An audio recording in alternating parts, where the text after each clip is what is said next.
ಚಾಮುಂಡೇಶ್ವರಿ ವಿಧಾನಸಭಾ ಕ್ಷೇತ್ರದ Harohalli survey number 196, 197ರಲ್ಲಿ 2 ಎಕರೆ 16 ಗುಂಟೆ ಜಮೀನು ನಮ್ಮ ದಲಿತ ಸಮಾಜದಿಂದ ಮುಖಂಡರಾಗಿ ನಾನು ಹೈಸ್ಕೂಲ್ ಓದ್ತಿದ್ದಾಗ ನನ್ನ ಜೊತೆ ಅಲ್ಲಿ ಅಟೆಂಡರ್ ಆಗಿದ್ದರು. ಅವರು ಫಿಸಿಕಲ್ ಎಜುಕೇಷನ್ ಎಕ್ಸಾಮ್ ಬರೆದು ಫಿಸಿಕಲ್ ಎಜುಕೇಷನ್ ಟೀಚರ್ ಆಗಿ ರಿಟೈರ್ಡ್ ಆಗಿ ಇವತ್ತು ಅವರು 3 ಗಂಡು ಮಕ್ಕಳಿದ್ದಾರೆ, 4 ಜನ. ಅವರ ಕುಟುಂಬ ಒಟ್ಟಿಗೆ ಇದ್ದಾರೆ. ಅವರ ಜಮೀನಲ್ಲಿರ್ತಕ್ಕಂಥ ಕೃಷ್ಣ ಶಿಲೆ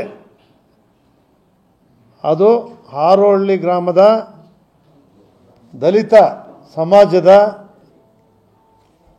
ಮುಖಂಡರಾಗಿರ್ತಕ್ಕಂಥ, ಅದರಲ್ಲೂ ಕೂಡ ದೈವಭಕ್ತಿ ಉಳ್ಳವರಾಗಿರ್ತಕ್ಕಂಥ ರಾಮದಾಸ್ರವರ ಜಮೀನಿನಲ್ಲಿ ಆ ಶಿಲೆ ಸಿಕ್ಕಿದೆ ಅಂತ ಹೇಳಲಿಕ್ಕೆ ನಮಗೆಲ್ಲರೂ ಕೂಡ ಸಂತೋಷ ಆಗ್ತದೆ.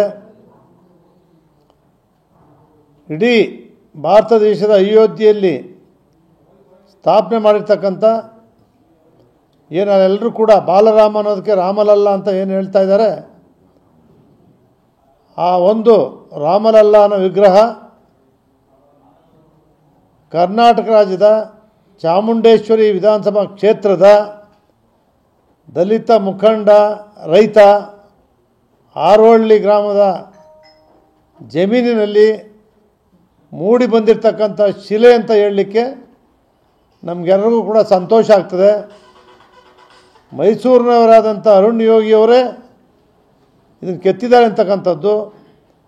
ಆ ಸಂಪೂರ್ಣವಾದಂಥ ಶಿಲೆಯನ್ನು ಶ್ರೀನಿವಾಸ್ ಇಲ್ಲಿದ್ದಾರೆ, ಅವರೆಲ್ಲ ವಿಚಾರ ತಿಳಿಸ್ತಾರೆ. ಆ ಶಿಲೆಯನ್ನು ಒಳಗಡೆಯಿಂದ ತೆಗೆದು 2, 3 ಬಾರಿ ಅಲ್ಲಿ ಕಳಿಸ್ಕೊಟ್ಟಿರ್ತಕ್ಕಂಥವ್ರು. ಅದರಲ್ಲಿ ಶ್ರೀನಿವಾಸ್ ಅವರ ಶ್ರಮ ಪ್ರಯತ್ನ ಇವತ್ತು ನಡೆದಿದೆ. ಇವತ್ತೇನು ಮೈಸೂರು ತಾಲೂಕು ಚಾಮುಂಡೇಶ್ವರಿ ತಾಯಿಯ ಆಶೀರ್ವಾದವನ್ನು ನರೇಂದ್ರ ಮೋದಿಯವರು ಬಂದು ಅರ್ಧ ಗಂಟೆ ತಪಸ್ಸು ಮಾಡಿದರು. ಮೈಸೂರಿನ ಕಾರ್ಯಕ್ಕೆ ಬಂದಿದ್ದಾಗ ಯಾರನ್ನೂ ಬಿಡದೆ ಒಬ್ಬರೇ ಚಾಮುಂಡೇಶ್ವರಿ ಸನ್ನಿಧಿಯಲ್ಲಿ ಪೂಜಾ ಕಾರ್ಯಕ್ರಮವನ್ನು ಕೂಡ ನರೇಂದ್ರ ಮೋದಿಯವರು ನೆರವೇರಿಸಿದರು.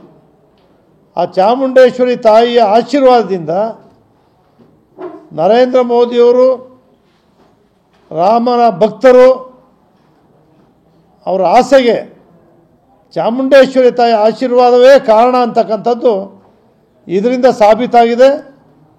ಚಾಮುಂಡೇಶ್ವರಿ ಕ್ಷೇತ್ರದಲ್ಲೇ ಈ ಶಿಲೆ ಸಿಕ್ಕಿದೆ ಅಂತಕ್ಕಂಥದ್ದನ್ನು ನೀವು ಎಲ್ಲರೂ ಕೂಡ ಅತ್ಯಂತ ಸಂತೋಷದಿಂದ, ಅದಕ್ಕೋಸ್ಕರ ಅಯೋಧ್ಯೆಯಲ್ಲಿ ರಾಮ ಮಂದಿರ 22ನೇ ತಾರೀಕು ಏನು ಪೂಜಾ ಕಾರ್ಯಕ್ರಮ ನೆರವೇರಿಸ್ತಾ ಇದ್ದಾರೆ, ರಾಮ ಮಂದಿರ ಉದ್ಘಾಟನೆ ಆಗ್ತಾಯಿದೆ. ಅದೇ ದಿನ ಬೆಳಗಿನ ಜಾವ ಹಾರೋಹಳ್ಳಿ ಗ್ರಾಮದ ಆ ಒಂದು ಪುಣ್ಯ ಭೂಮಿಯಲ್ಲಿ ನಾವು ಕೂಡ ಭೂಮಿ ಪೂಜಾ ಕಾರ್ಯಕ್ರಮ, ಶ್ರೀರಾಮನ ಕಾರ್ಯಕ್ರಮವನ್ನು ಬೆಳಿಗ್ಗೆ 7 ಗಂಟೆಗೆ 6 ಗಂಟೆಯಿಂದ 8 ಗಂಟೆ ಒಳಗಡೆ ಆ ಎಲ್ಲ ಪೂಜಾ ಕಾರ್ಯಕ್ರಮವನ್ನು ಕೂಡ ಹಳ್ಳಿಯ ಆ ಭಾಗದ ಜನರೆಲ್ಲರೂ ಕೂಡ ಸೇರಿ ರಾಮ ಭಜನೆ ಮಾಡುವ ಮೂಲಕ, ರಾಮನ ಧ್ಯಾನ ಮಾಡುವ ಮೂಲಕ ಇಲ್ಲೂ ಕೂಡ ಕಾರ್ಯಕ್ರಮವನ್ನು ನೆರವೇರಿಸ್ತಾ ಇದ್ದೇವೆ. ಈ ಕ್ಷೇತ್ರದಲ್ಲಿ ಈ ಸಂದರ್ಭದಲ್ಲಿ ನಾನು ಕೂಡ ನರೇಂದ್ರ ಮೋದಿಯವರು ಅಯೋಧ್ಯೆಯಲ್ಲಿ ನನಗೆ ಧನ್ಯಭಾವನ ಏನು ಅರ್ಪಣೆ ಮಾಡಿದ್ದಾರೆ, ನಾನು ಕೂಡ ಈ ಕ್ಷೇತ್ರದ ಶಾಸಕನಾಗಿ ನನ್ನ ಸೌಭಾಗ್ಯ ಅಂತಕ್ಕಂಥದ್ದನ್ನು ಕೂಡ ನಾನು ಈ ಸಂದರ್ಭದಲ್ಲಿ ಅತ್ಯಂತ ಸಂತೋಷದಿಂದ ಹೇಳಲಿಕ್ಕೆ ಬಯಸ್ತೇನೆ.